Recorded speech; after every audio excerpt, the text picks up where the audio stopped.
Pozdrav ljudi. Ovo je kukuruz 27. marta 2017. godine.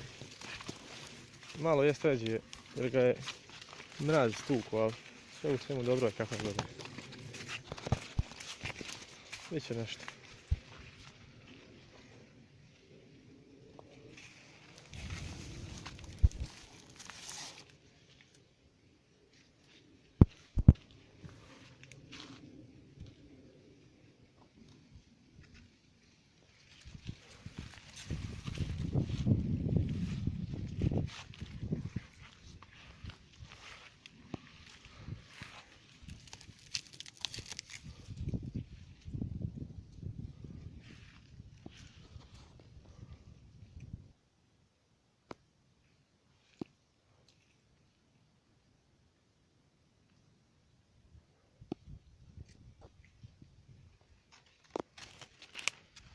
NS 3/4.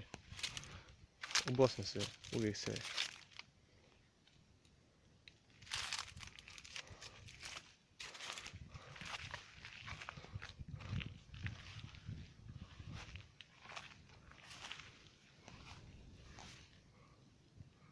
suja, a malo ju trava uhvatila.